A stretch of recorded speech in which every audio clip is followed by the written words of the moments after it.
October 6th, 69 BC. The ground itself is shaking. Picture a wall of iron and horseflesh, the pride of an empire, thundering across the plain outside Tigranocerta.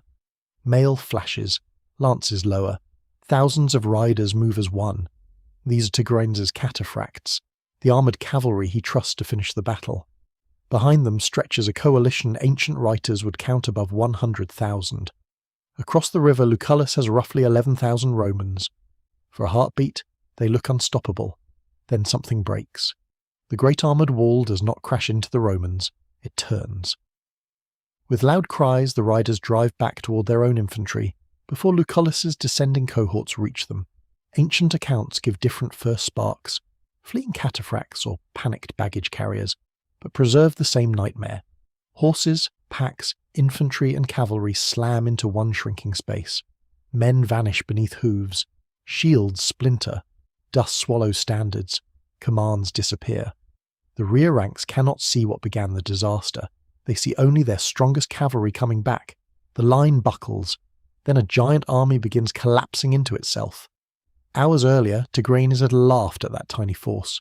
His officers joked, cast lots for spoils, and begged to destroy the invaders alone. The King of Kings joined them. If they are come as ambassadors, they are too many. If as soldiers, too few. He was wrong, catastrophically, historically wrong. By nightfall, his army would be fleeing across miles of open country, and his royal diadem would be Roman plunder.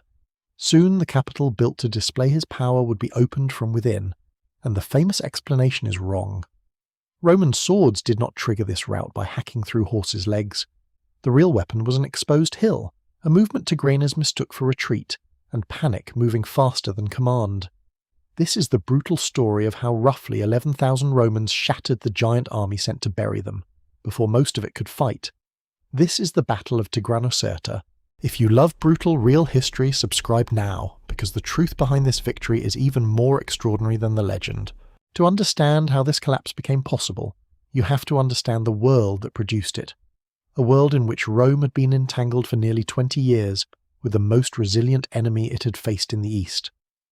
King Mithridates VI of Pontus had survived armies, sieges, betrayals, and 2 previous wars with Rome. In 88 BC he had sent secret orders across the Roman province of Asia, instructing local authorities to kill Romans and Italians, together with their families and dependents, on an appointed day. Appian gives the traditional figure of 80,000 dead, although the true number cannot be recovered. Whatever the total, the coordinated massacre made reconciliation with Rome almost impossible. Mithridates could lose a battle and still preserve the war.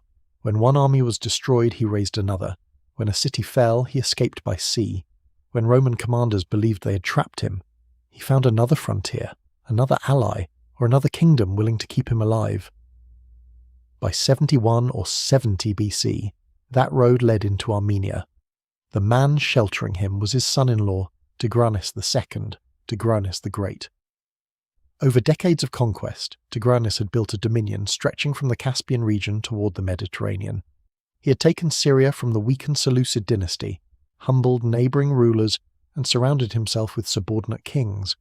He used the old Iranian imperial title King of Kings, a declaration that he did not merely rule subjects, he ruled rulers. At the centre of that power stood Tigranocerta, a new capital carrying his own name. Its population had been assembled through conquest and forced relocation. Its walls, theatre, palace, parks, and royal hunting grounds were intended to make imperial power visible in stone. Then Lucius Licinius Lucullus decided to march on it. Lucullus had been given command against Mithridates, not a blank authorization to invade every kingdom beyond Rome's frontier. No fresh senatorial mandate had declared a war of conquest against Armenia. His political enemies in Rome would later accuse him of manufacturing new wars to prolong his command. His own soldiers were already tired, difficult, and far from home. He crossed the Euphrates anyway. What followed was not one clean tactical trick performed against a motionless enemy. It was a chain of decisions, an ultimatum delivered without fear, an invasion launched before Tigranes believed it possible, and a king who punished the first man to tell him the truth. Then came a siege designed to provoke him, and a battlefield maneuver so fast that his enormous coalition began fighting for space before it could fight Rome. And the first weapon Lucullus used was not a sword, it was a message. The road to Tigranocerta began with Appius Claudius, Lucullus's brother-in-law and chosen envoy. His mission was simple enough to explain and dangerous enough to start a second war. Reach Tigranes, demand the surrender of Mithridates, and make the consequence of refusal unmistakable. Even the journey became a contest of wills. The guides assigned to Appius attempted to lead him through a needlessly long route across the upper country. A Syrian freedman showed him a more direct road. Appius abandoned the guides, crossed the Euphrates, and reached Antioch while Tigranes was still subduing cities in Phoenicia. He was ordered to wait. Appius did not waste the delay. Princes and cities that obeyed Tigranes only from fear approached him in secret. He promised Roman assistance, urged them to remain quiet for the moment, and began discovering how much of the Armenian Empire was held together by submission rather than loyalty. Before Lucullus's army crossed the frontier, his envoy was already finding cracks inside the political structure Tigranes had built. When the audience finally came, Appius refused to perform the role expected of a frightened foreigner. Tigranes appeared surrounded by royal ceremony, wealth, and kings who behaved more like servants than allies. Appius delivered the ultimatum plainly: surrender Mithridates as a prisoner for Lucullus's triumph, or Rome would make war on Tigranes. Plutarch says the king tried to receive the words with a smile but could not hide his anger. Tigranes refused to surrender his father-in-law. He was also offended that Lucullus had addressed him merely as king rather than king of kings. In reply, Tigranes withheld Lucullus's own military title of imperator. Even the form of address had become a battlefield. Tigranes offered Appius magnificent gifts. The envoy rejected almost everything, accepting only a single bowl so that his refusal would not look like a declaration of personal hatred. Then he left at speed. The answer was clear: Mithridates would not be surrendered. If Lucullus crossed the frontier, Tigranes would resist him. For Tigranes, refusal was not irrational. Handing over a king connected to him by marriage would have advertised weakness to every subordinate ruler in his empire. Armenia had not yet been defeated by Rome.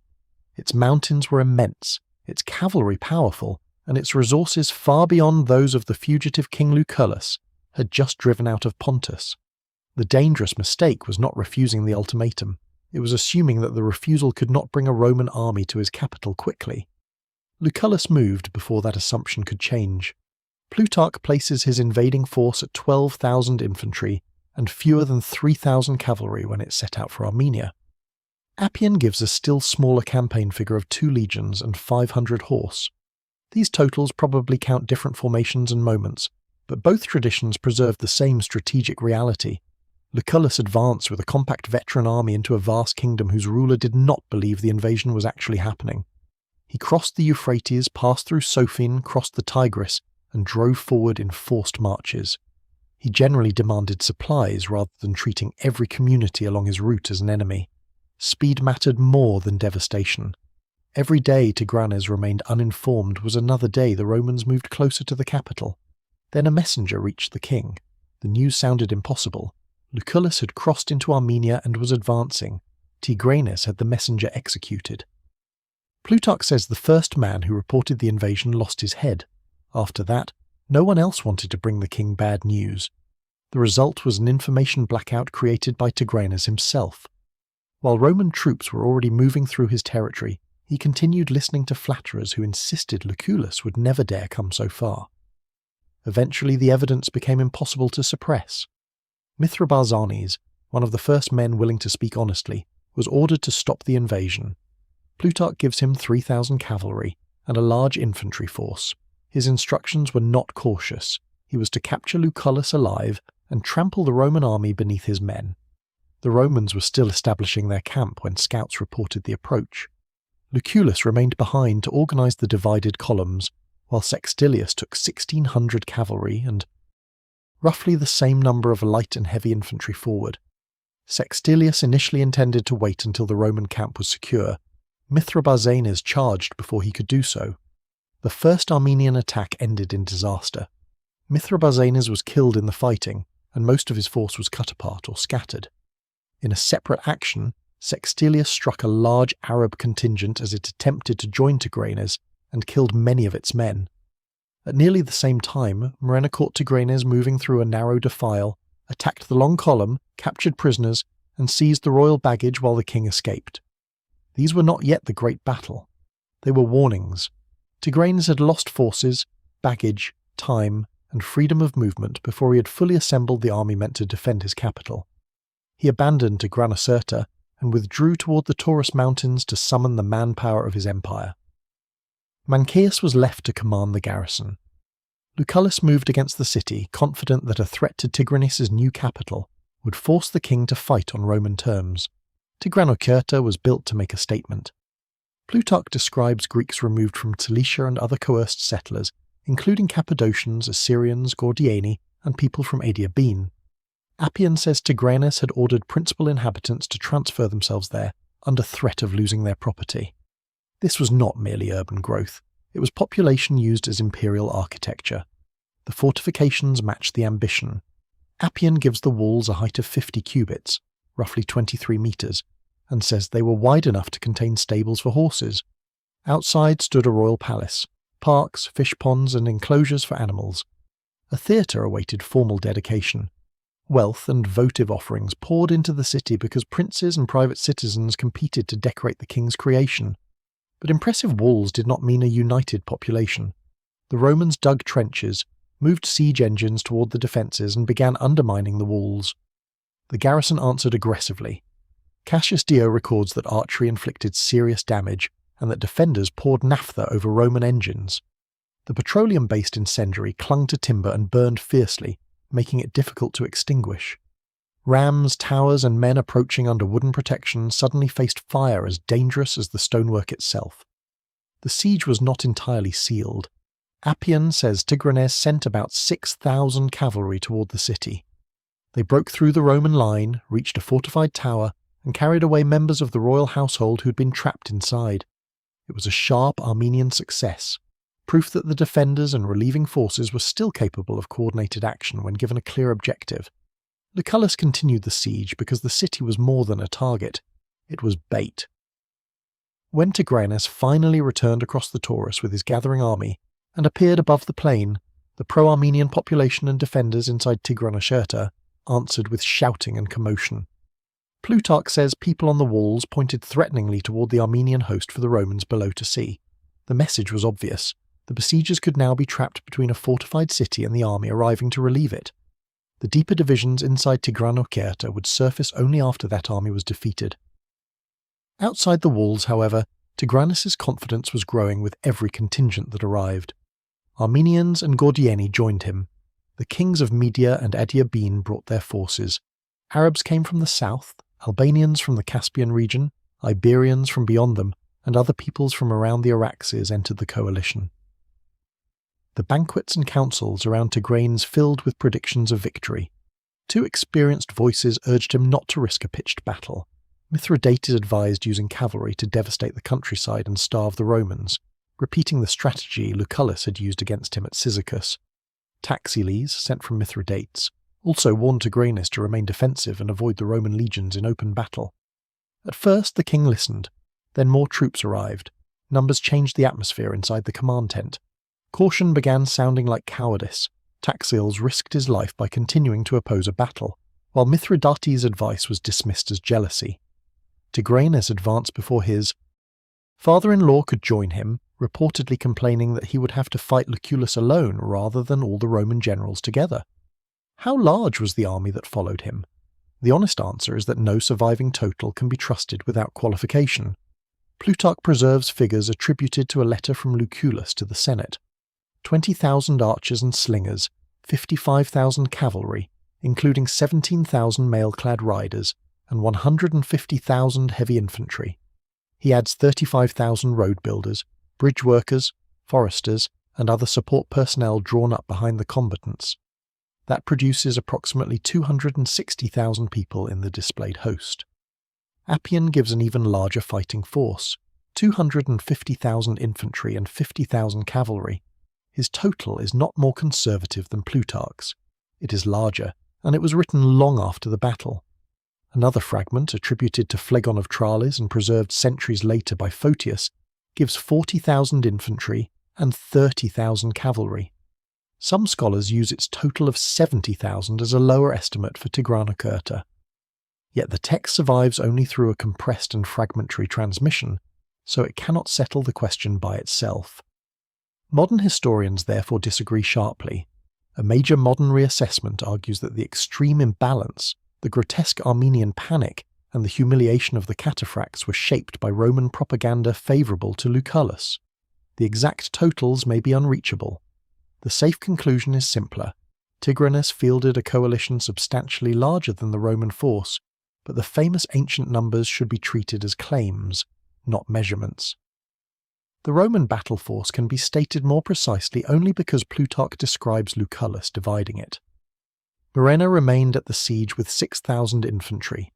Lucullus marched out with 24 cohorts containing no more than 10,000 heavy infantry, plus all his cavalry, archers and slingers, about 1,000 men combined. That gives roughly 11,000 at the field.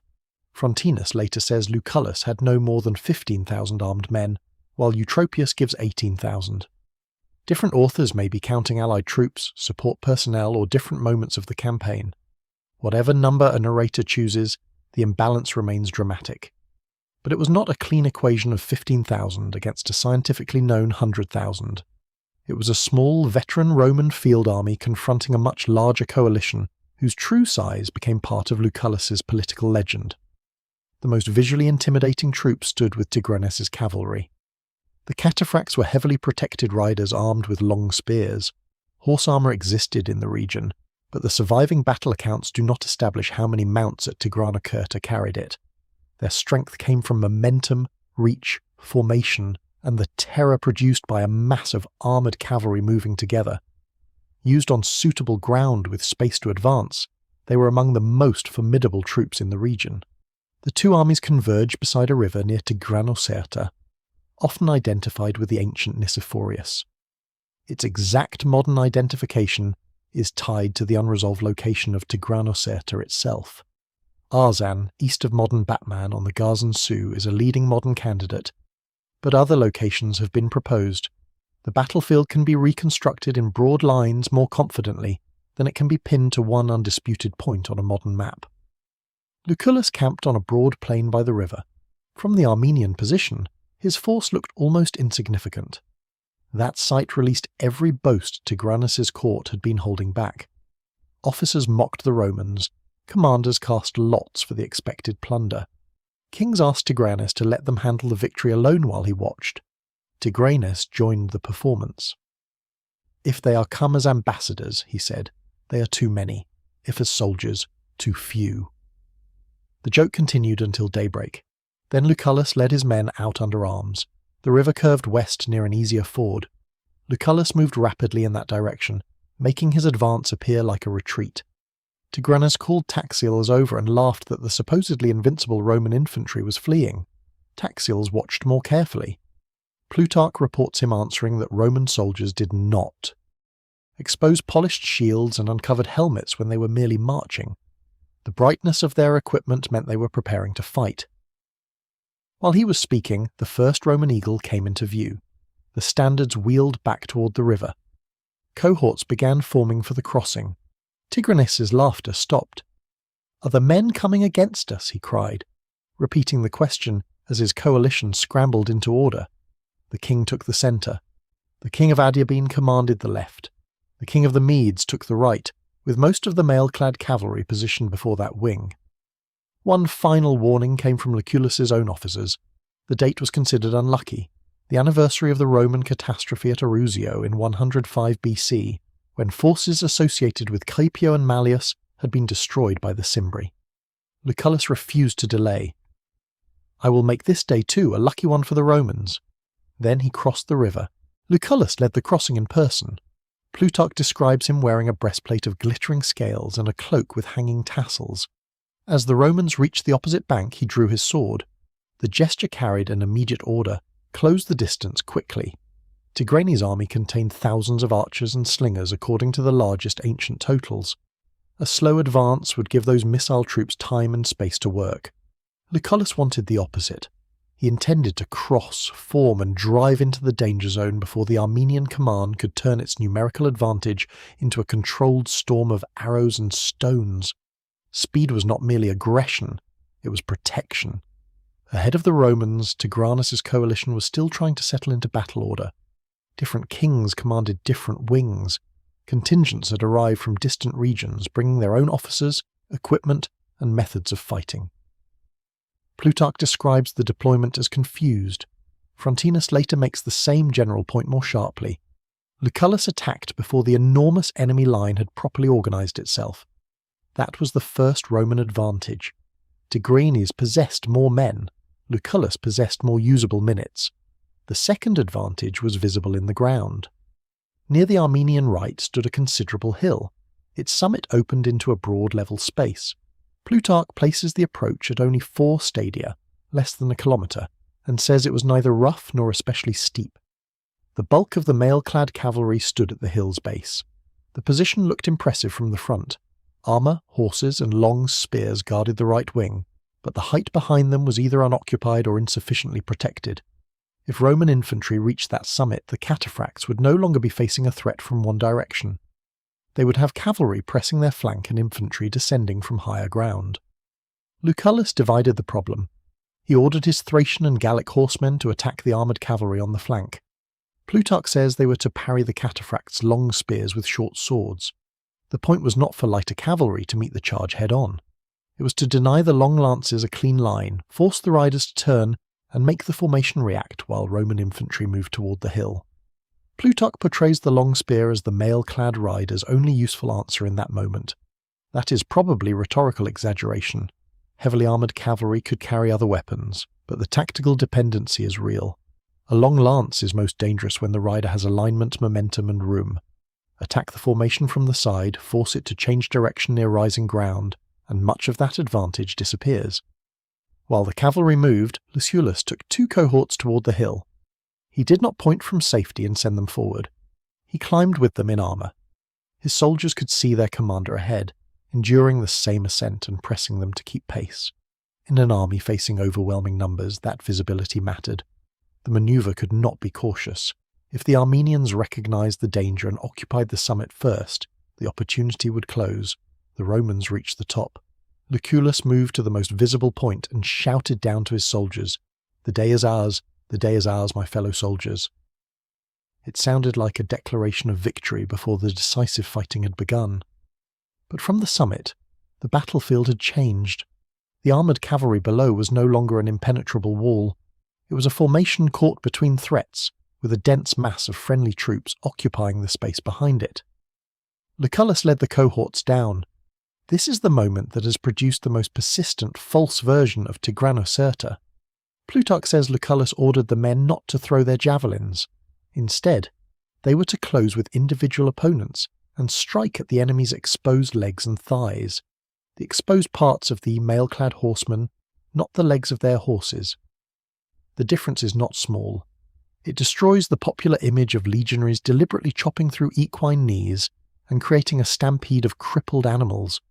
Plutarch is talking about attacking the riders where their armour left them vulnerable. Then Plutarch adds the sentence that makes even that tactic secondary. There was no need to use it.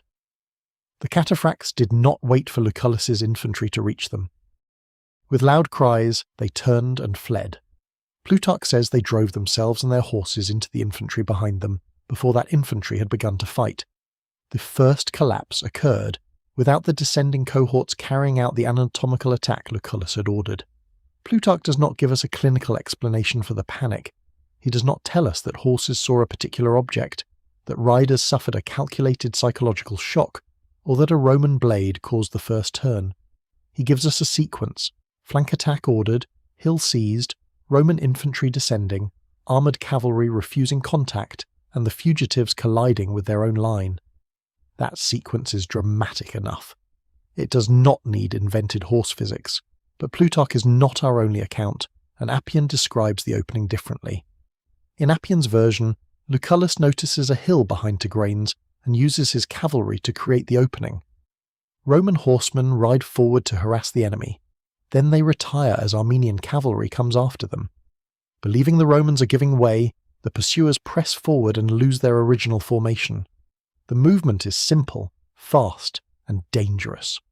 Roman cavalry rides toward a force that should overwhelm it, provokes a response, then yields ground without dissolving. The Armenian horsemen see victory moving away from them and accelerate to seize it. Every additional pace carries them farther from the infantry and command structure behind them. While attention follows that pursuit, Roman infantry moves around and takes the hill without being stopped. From the height, Lucullus sees the enemy cavalry scattered in pursuit and the baggage train exposed at the foot of the slope. Appian gives him a shorter cry than Plutarch. "Soldiers, we are victorious!" Then he attacks the baggage carriers. This is Appian's first domino. The people responsible for supplies, pack animals, and equipment are not a battle line prepared to receive Roman infantry from above. They run.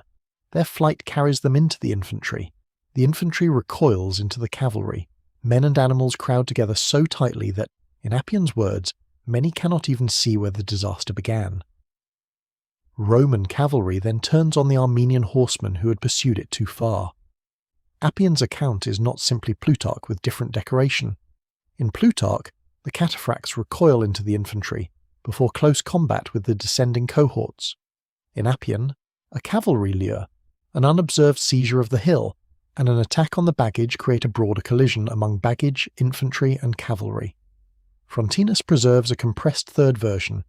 He emphasizes that Lucullus seized the summit, struck the cavalry from the flank, and used the flight of the horsemen to throw the infantry into confusion. Elsewhere, he stresses how quickly Lucullus attacked an immense force before it could arrange itself. The details do not align perfectly because ancient battle narratives rarely do. Plutarch wrote biography and inherited traditions favourable to Lucullus. Appian wrote a later history with a different sequence. Frontinus selected the battle as an example of stratagem, reducing it to the mechanism he wanted commanders to remember. But beneath those differences, a common shape remains. Lucullus refused to fight the battle Tigranes' numbers demanded. He did not stand on level ground and wait for the whole coalition to advance. He crossed quickly, shortened the range of the missile troops, pressured the cavalry from the flank, seized high ground near the Armenian right, and attacked before Tigranes' enormous command structure had stabilized. The first Armenian units to move out of position had no clean space in which to recover. That final point mattered more than any mythical weakness in the horse's armour. A small formation can change direction quickly because orders travel through fewer men. A vast coalition has greater force, but it also occupies more ground and contains more points at which information can fail. Once cavalry, infantry, and baggage began moving against one another, size stopped being an advantage. Every additional rank became another barrier to retreat. This does not mean the Armenian soldiers were cowards, or that cataphracts were an obsolete weapon. At Kari 16 years later, Parthian cavalry would help destroy a Roman army when used with room, coordination, and mounted archers. Tigranocerta was not proof that armoured cavalry could not defeat legions. It was proof that even an excellent weapon becomes vulnerable when its commander deploys it without protecting the terrain and space it needs. Tigranes had been warned not to offer battle. He had watched Lucullus's force move toward the ford and initially mistaken attack for retreat. His coalition then formed in confusion. By the time the threat to the hill became clear, the Romans were already on it. The battle had moved faster than the king's understanding of it. Now imagine the view from the Armenian infantry. The men in the deeper ranks cannot see Lucullus on the summit. They cannot see every movement on the flank. Dust rises from cavalry and baggage animals. Commands pass backward through different contingents. A unit ahead begins moving in the wrong direction. Another tries to make room. Then the pressure reaches men who still do not know whether the army is advancing, redeploying, or fleeing. In Plutarch's version, the armoured horsemen suddenly come back into them. In Appian's, the baggage carriers reach them first, and the collision spreads toward the cavalry. Either way, the first men to turn create the evidence of defeat for everyone behind them. Soldiers who cannot see the Roman manoeuvre can see their own cavalry returning.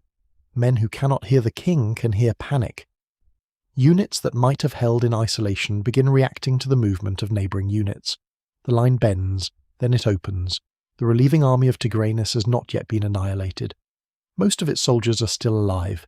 Many have not fought at all, but an army is not merely a count of living men.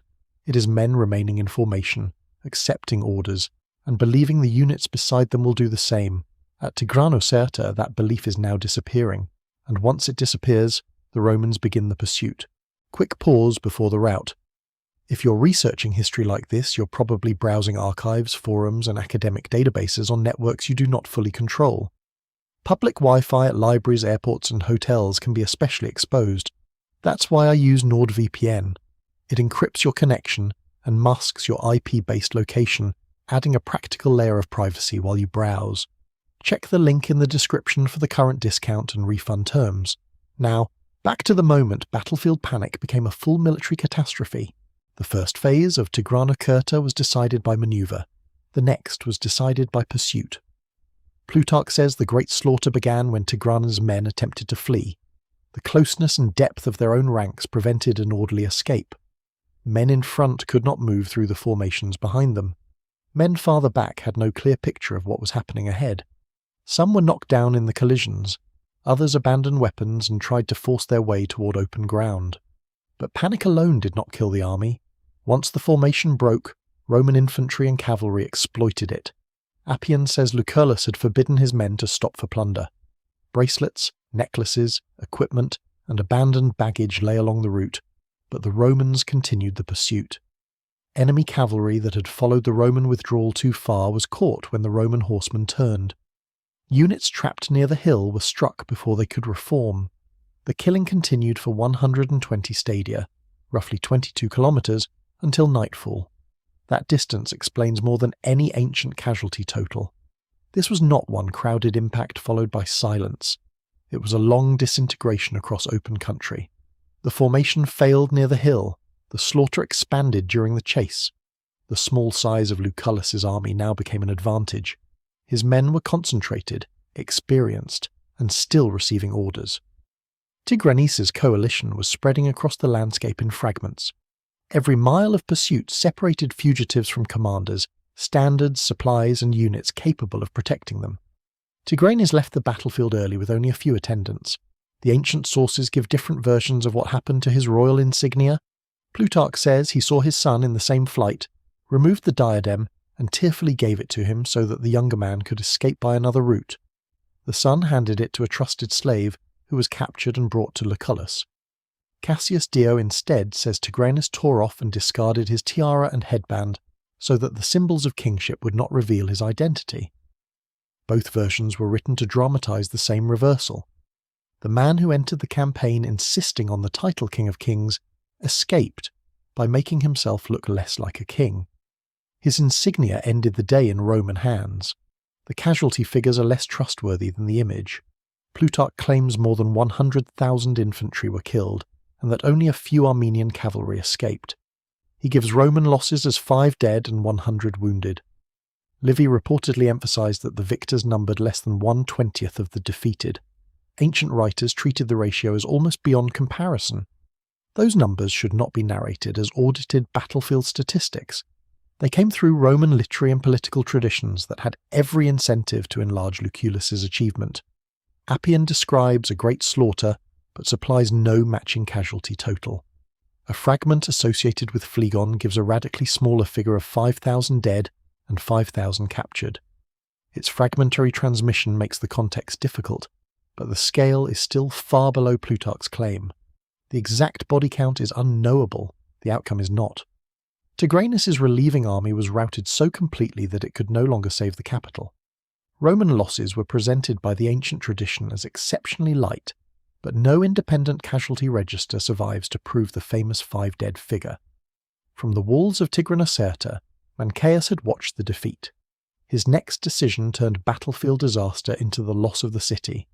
Mancaeus suspected the Greek mercenaries inside his garrison of preparing to defect. He ordered them disarmed. The Greeks, now afraid they would be arrested or killed, began moving only in groups. They carried clubs because their proper weapons had been taken. Mancaeus sent armed troops against them. The Greeks wrapped clothing around their left arms as makeshift shields and fought back with clubs. They killed some of their attackers, seized the fallen weapons, and passed arms to one another. What began as a frightened group of disarmed mercenaries became an organized revolt inside the defences. They captured towers. Then they called to the Romans outside. The same walls that had burned Roman siege engines with naphtha were opened from within. Roman troops entered, and Tigranocerta fell not because its fortifications had been smashed apart, but because the people defending those fortifications no longer trusted one another. Plutarch gives a parallel version centered on the city's Greek population, rising against the Armenian element and preparing to hand the city over. Cassius Dio says foreign inhabitants, many of them Cilicians forcibly removed from their homeland, revolted and admitted the Romans during the night. The details vary, but every surviving narrative points toward internal revolt as the decisive breach. Inside, the Romans found the wealth Tigranes had concentrated in his capital. Plutarch distinguishes between royal treasures, which Lucullus took into his own charge, and the wealth of the city surrendered to the soldiers. He says the city contained 8,000 talents in money, together with the usual valuables. From the general spoils, Lucullus awarded 800 drachmas to each soldier. The amount was enormous, yet the human evidence of Tigranes' ambition may have been even more revealing than the silver.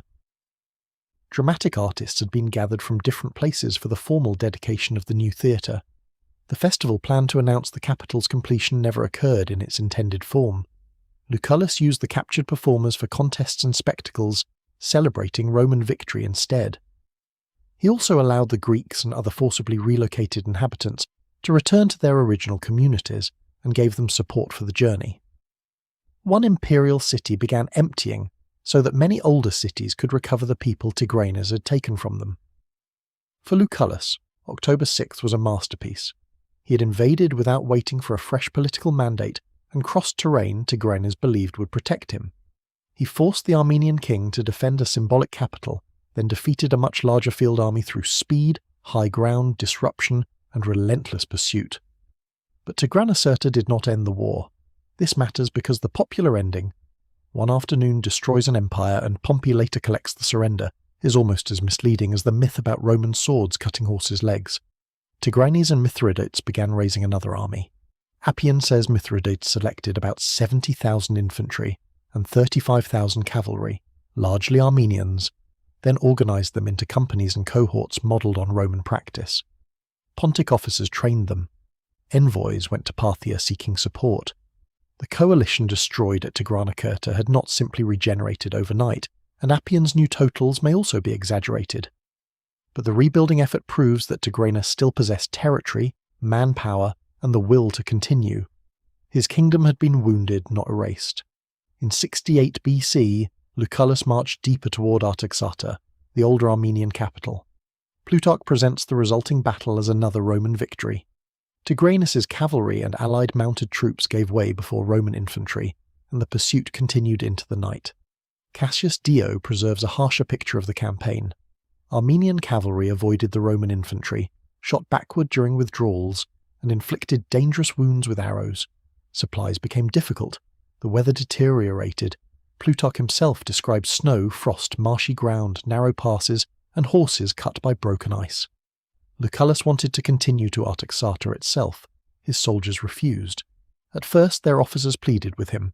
Then the protests became open assemblies and shouting through the camp at night. The men had endured years of campaigning, winter encampments, forced marches, and repeated promises that one more advance would finish the war. Tigranocerta had delivered wealth and glory. It had not delivered an end. Lucullus turned south toward Nisibis. That city was protected by thick double walls with a deep moat between them. A direct assault achieved little. Lucullus waited until winter when a moonless night brought violent rain and thunder. Visibility collapsed. The defenders relaxed their guard, believing the Romans unlikely to attack through the storm. Lucullus attacked through it. The Romans crossed the defences, filled part of the moat, and seized the city. Nisibis became their winter base. It was another impressive victory, but it did not repair Lucullus's relationship with his army. The political and military position was now unravelling in several directions. Publius Clodius worked. Among the veterans who had once served under Fimbria, telling them Lucullus had enriched himself while they received no suitable reward for endless war. Men whose legal terms of service had become disputed began refusing orders. At the same time, Mithridates returned to Pontus. Roman forces under Fabius suffered defeat. In 67 BC, Triarius engaged Mithridates before Lucullus could arrive, and was overwhelmed near Zela.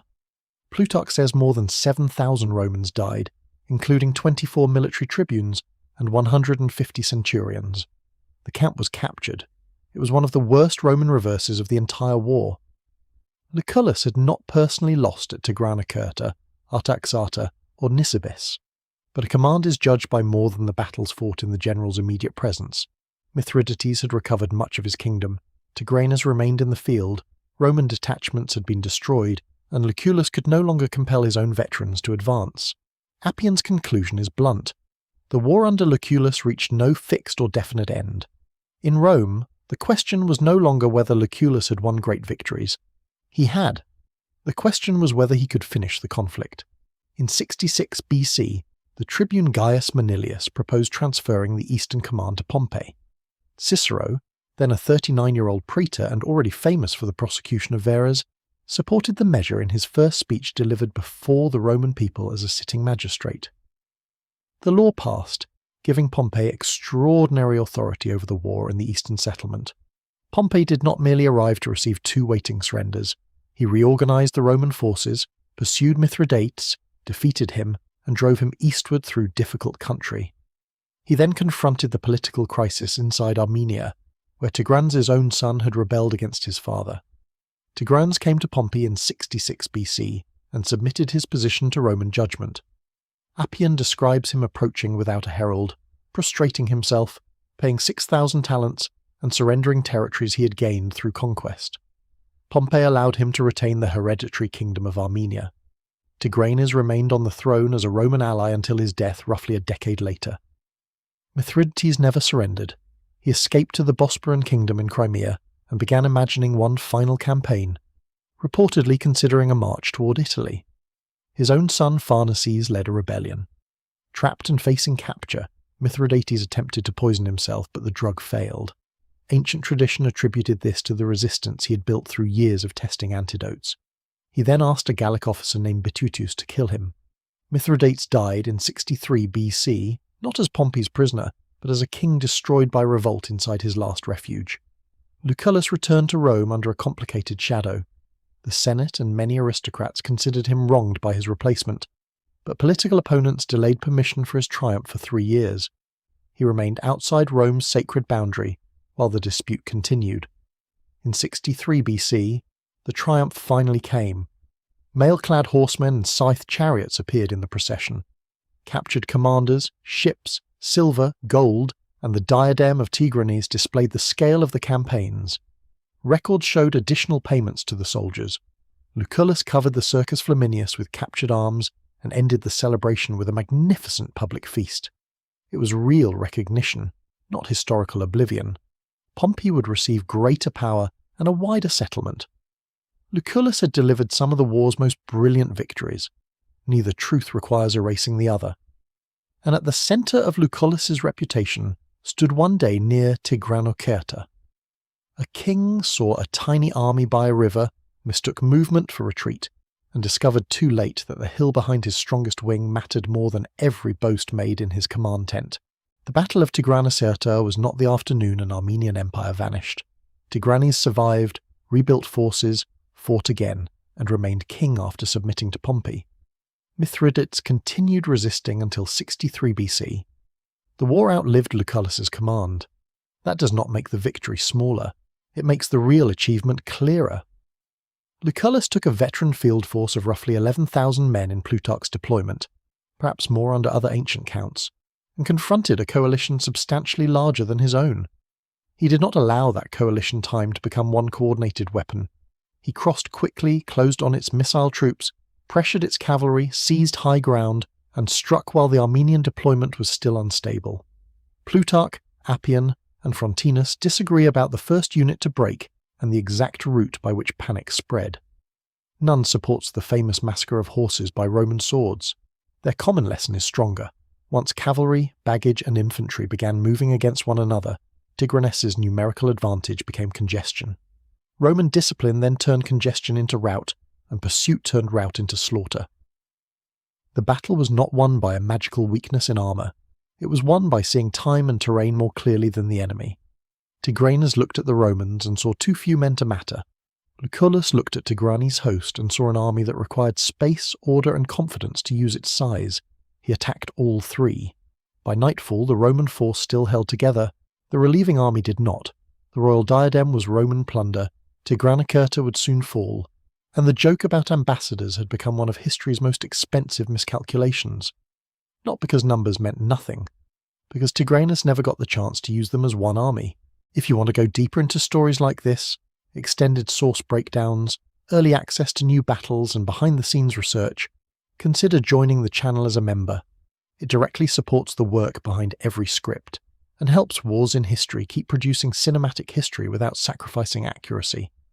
Hit the join button below and tell me in the comments which supposedly impossible victory we should investigate next.